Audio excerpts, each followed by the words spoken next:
But this did kind of make me think of heritage societies like the Society of the Cincinnati, Mayflower Society, Daughters of the American Revolution, you know, the type. And some of these, particularly the Society of the Cincinnati, are very strict with heritage. To be a member, you have to be a direct male lineal descendant of a Revolutionary War officer, I believe. So the club hasn't actually gotten bigger since it was founded because there's only so many bloodlines that can be claimed, if that makes any sense. And there's different societies for there's one in France, but then for every original colony.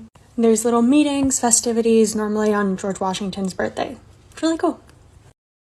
But this did kind of make me think of heritage societies like the Society of the Cincinnati.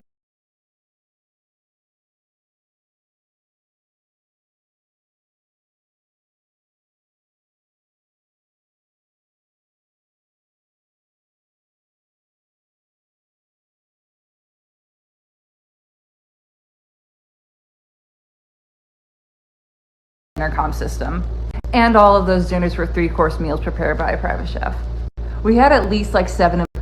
What's the most insane actual rich person behavior? My house was so big, I had to tell my dad dinner was ready by using the phone intercom system. And all of those dinners were 3-course meals prepared by a private chef. We had at least 7 employees in the house at all times, including security guards, and my mom always was terrified that there would be an inside job and I would be kidnapped. When my parents got divorced, I had to live in 4 houses at the same time, and somehow I would get in trouble because I couldn't keep track of all my underwear.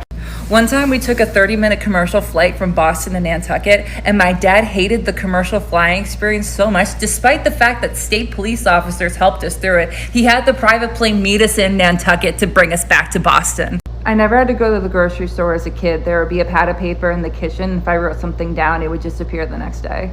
My parents' divorce made the news, calling my mom a gold digger, and the comments were full of men counting down the years until I turned 18. I wasn't allowed to put my last name on social media because people would track me down and kidnap me.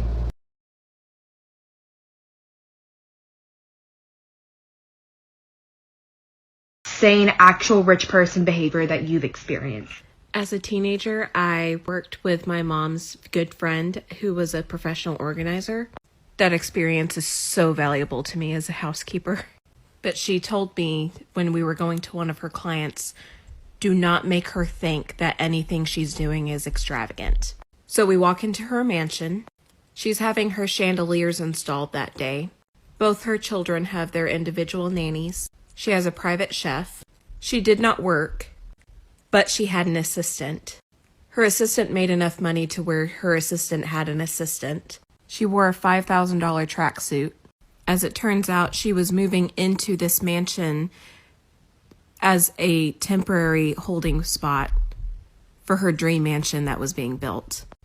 Upon working with her, I realized that she legitimately did not know that poor people existed.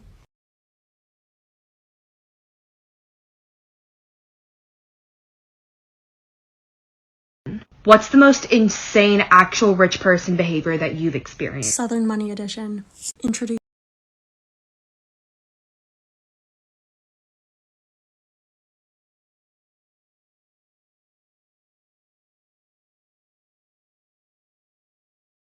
What's the most insane actual rich person behavior that you've experienced? Southern Money Edition. Introducing Sea Island, where Southern money flocks to flex. So the Beach Club.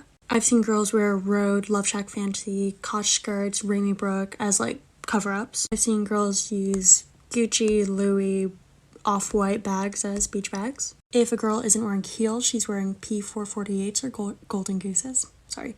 And then our neighbors there have been buying and selling properties and renovating them. One sold for, I think, $8 million to the next door neighbors who wanted extra space and privacy and maybe a guest house. They're actually really cool. I love them, but very casual about it. They're crazy. And for bingo, everyone dresses to the nines for an hour to get drunk and play bingo every Tuesday and Thursday. If a girl isn't wearing Alexis Zimmerman, maybe Allison Olivia, she's underdressed. Bingo is a huge deal. I don't know. I guess that's just what people do.